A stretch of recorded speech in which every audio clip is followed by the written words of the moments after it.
8 Februarie. Gods wet gegee om 'n seën te wees. Verbly die hart en verlig die oë. Die bevel van die Here is reg. Hulle verbly die hart.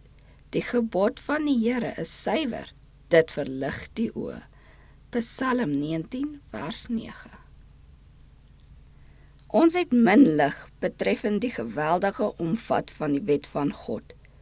Baie van diegene wat voorgee dat hulle die toetswaarhede van hierdie laaste dae glo, gedra hulle asof God nie kennis neem van hulle minagting vir en duidelike ongehoorsaamheid aan die beginsels van sy heilige wet nie.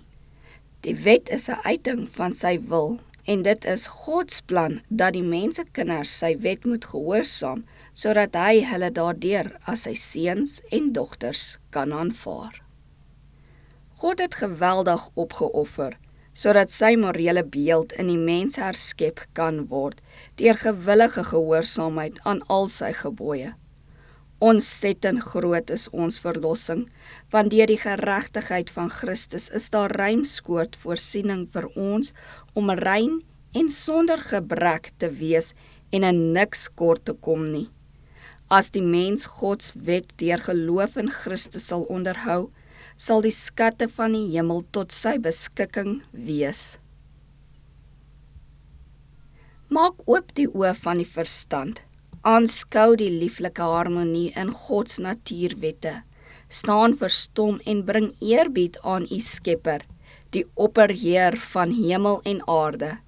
Kyk deur die geloofsoog hoe hy in liefde oor u neerbuig. U geloof in Jesus sal elke voorneme versterk, aan die karakter vasheid verleen.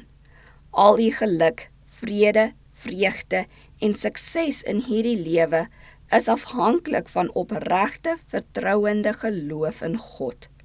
Sulke geloof sal ware gehoorsaamheid aan die gebooie van God ten gevolge hê. U kennis, u geloof in God is die sterkste middel teen elke verkeerde gewoonte, die bron van alles wat goed is. Glo in Jesus as een wat u sondes vergewe, een wat wil hê dat u gelukkig moet wees in sy wonings wat hy vir u gaan voorberei het. Hy verlang dat u in sy teenwoordigheid moet lewe, die ewige lewe, en 'n kroon van heerlikheid moet hê.